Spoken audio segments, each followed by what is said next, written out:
it is cute is, you know, when they get bigger, like the further you get along, like the less they move because they don't have as much room. So if I haven't felt him move in a few hours, I'll be like, okay, sir, where you at?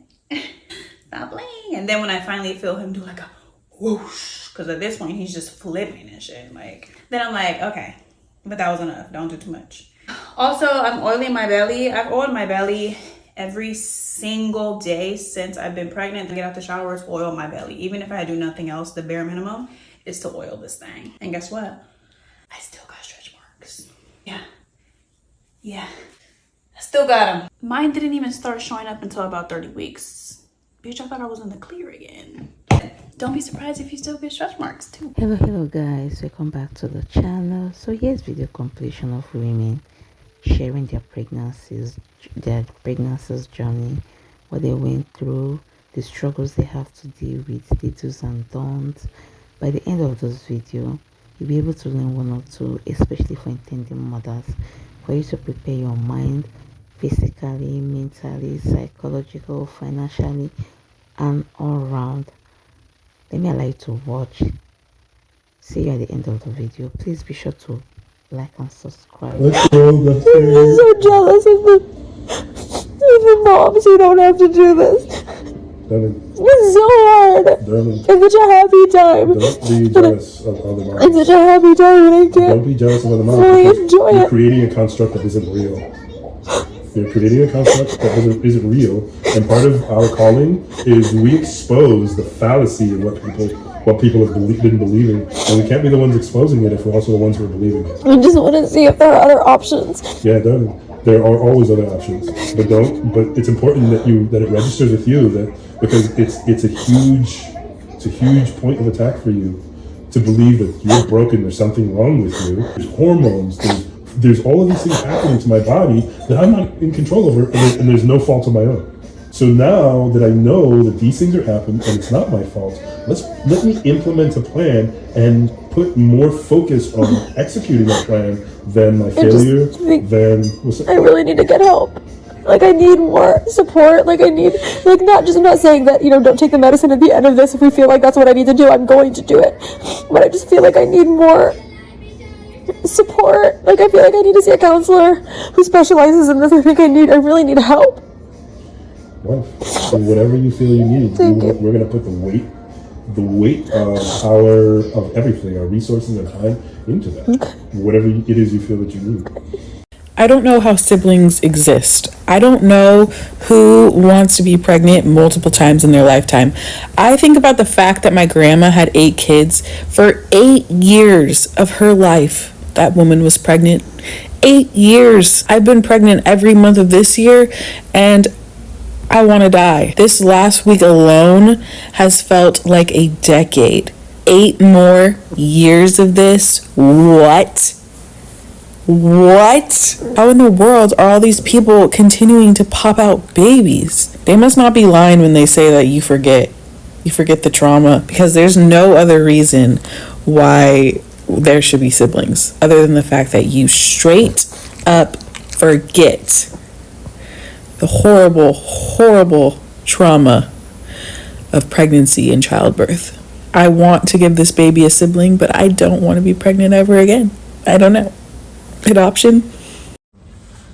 Oh, y'all, I'm feeling so vulnerable right now, but I'm feeling super overwhelmed. I am 8 months pregnant and I am exhausted, and every little thing irritates me because I don't know if it's the hormones or what, but I'm just tired, and I feel like everything is just so like back to back since Thanksgiving, and I just feel like I haven't had like an actual break or time to like nest and get everything together. And then when I think about like the nursery or even just think about birth, it just overwhelms me so much. And then I'm thinking like, yes, I have friends, yes, I have family, but I don't have like a mom figure to like call me or come over like, hey baby, you need help with this, let me help you, or just to even hold my hand while I'm giving birth. And I just think about that, and it's just so sad, and it just overwhelms me so much, because I feel like every woman should have a woman there for them during that time, like a mom figure or a mom, and it's just so overwhelming. And I'm in my feels right now. I'm just really overwhelmed. Yes, I'm very grateful for life.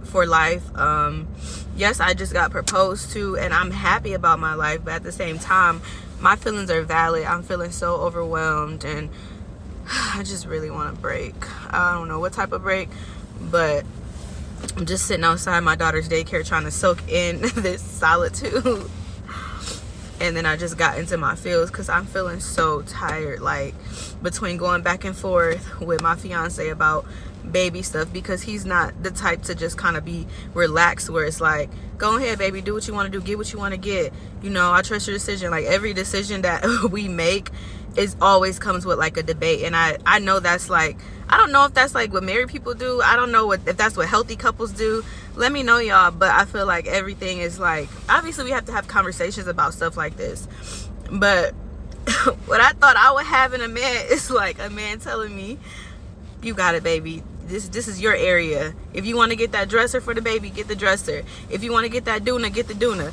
It's always like a conversation. Like I know that's healthy, I know, but this is me and my feelings. But everything is just so overwhelming, y'all, and I just came on here to vent because I'm a real creator. I'm very authentic, I'm really relatable, and I don't ever want anybody to think that everything in my life is just Skittles and rainbows, because that's not what life is. I'm not gonna give you this aesthetically pleasing life on here. I'm gonna let y'all know that today I'm having a day, and that's just what it is. So maybe some encouraging words or something, or maybe some tips on how to not feel so overwhelmed during the third trimester would help. But I love y'all, and I'll talk to y'all later.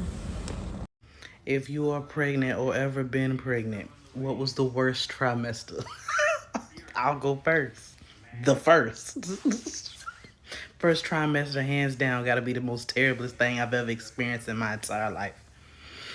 Most terriblest. You're tired. You're sick. You definitely don't feel like yourself. You're hungry, but also food disgusts you. You want some water because you're so parched, but you can't drink it because it, guess what? Disgusts you, yes. First trimester is gonna beat your ass. Okay, and if it don't, listen, give me some tips. I don't know. Maybe it was different for you, but what's your worst trimester? Mine is the first. The second is okay. You're tired. You know what I'm saying? You still kind of, yeah, but at night with the first trimester, I deteriorated. I was not okay. Third trimester, I'm all right. My hips hurt. I gotta pee every 20 seconds, but I can eat. I can sleep a little bit.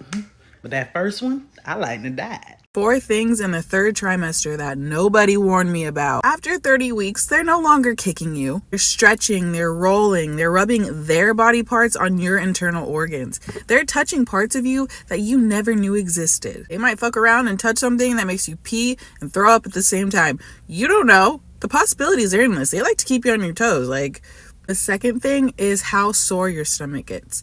I had no idea that it just feels like to the touch so sore. And if I'm wearing high-waisted leggings and they slip below my stomach and I have to pull them back up, I want to cry. It hurts so bad. Third thing is if I'm not standing, it feels like I'm squishing the baby in some capacity. The only way it feels like the baby has enough room, kind of, is if I'm standing. Sitting, laying down, on my side, left, right, crossing my legs, it doesn't matter. It feels like I'm squishing his butt, his arm, his leg, his head, because he's so low I can't even cross my legs.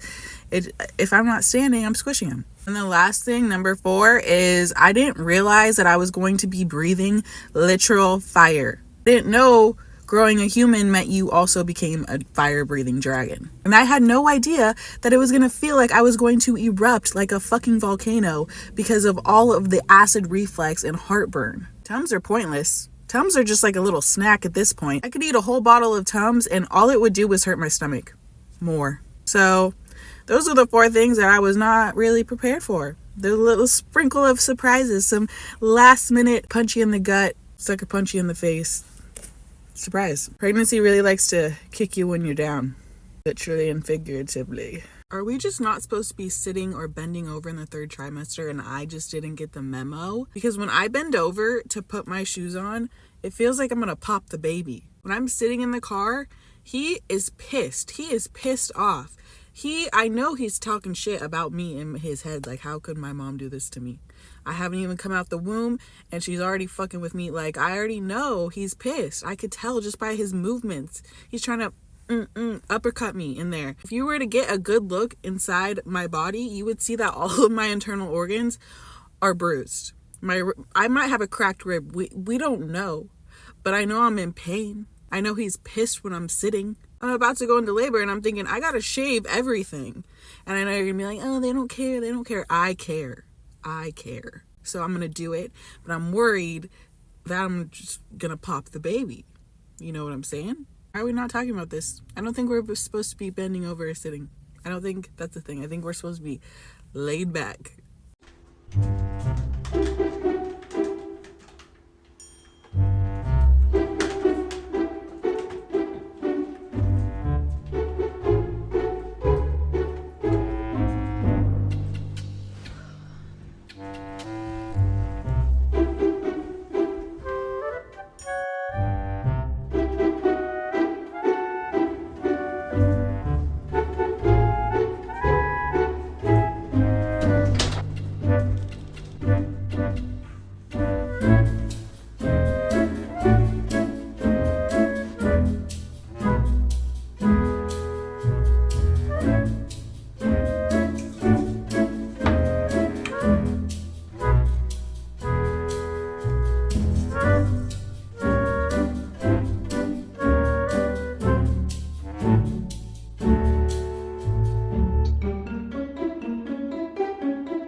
You think that I want to just have chips? Like, I don't feel like I want to be able to eat healthy and give proper nutrients in my body, but I can't. Oh, no, I'm sorry. Being pregnant is so ghetto. I'm 17 weeks pregnant today, which is crazy because I feel like I've been pregnant for 2 years. This is my second pregnancy, and I'm pretty sure I only got pregnant a second time because I forgot how bad it was the first time. It just sucks. And anyone that's telling you different is lying. Even my OB says that every single one of her patients hate being pregnant. It's a beautiful experience, but I am so exhausted. I can't do anything. Even if I'm just sitting down and breathing, I'm exhausted. I don't know what it is, but I am on the verge of throwing up or passing out every 5 minutes. And I'm like constantly parched. I have to be drinking something. And if I don't drink something every 5 minutes, I feel like I'm gonna pass out. And I can't go to the nail salon. The smell of the nail salon makes me want to throw up. Actually, it did make me throw up. And they say it all gets better after the first trimester. Bullshit. That's not true. And one more thing. Why does it hurt my stomach every time I have to pee? I have to pee constantly because, you know, I have a baby sitting on my uterus. Every single time I pee, it's like, whoosh, and then I get a cramp in my stomach and I brace myself for the cramp that I know that's going to happen every time I pee. Am I the only one experiencing that? This guy's looking at me like I'm crazy while I'm making this video. I'm not crazy, dude. I'm just pregnant. I can't like control it sometimes, and it's like I still have to be a mom. Like it doesn't stop. Like I can't, and I don't want her to see me, you know, crying all the time, and just like it's so hard to feel like I'm not failing. And it's just like I feel embarrassed. But you shouldn't be. Would you be embarrassed if you had diabetes in pregnancy? No.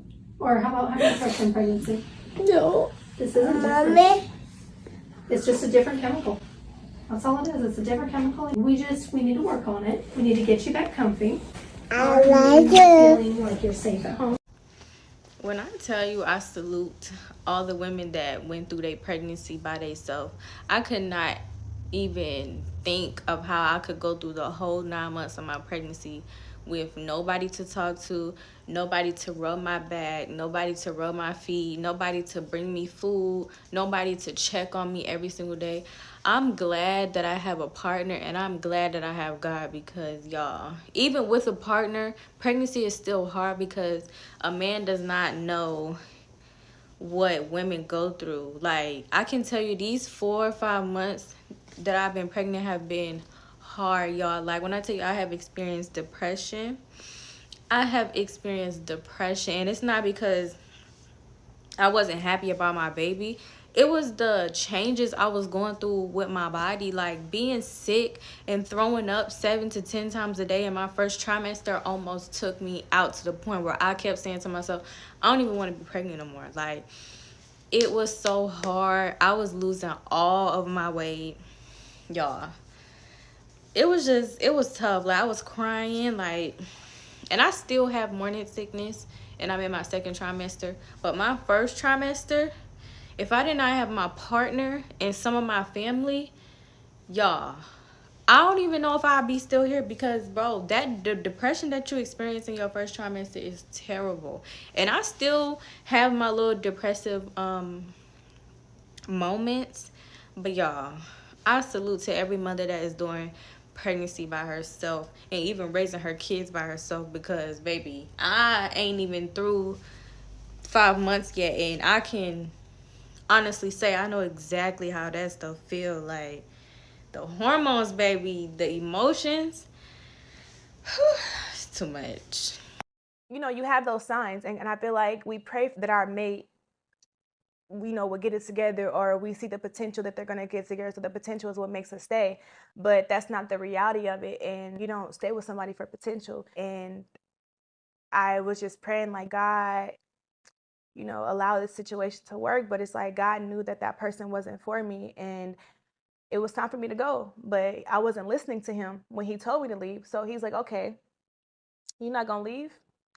I'm gonna put this baby on you. And that's why the plan B didn't work. So I'm gonna put this baby on you, and then you're gonna leave him, and then you're gonna focus on your life, and then you're gonna go get your career back, and you're gonna move to Atlanta, and I'm gonna bless you.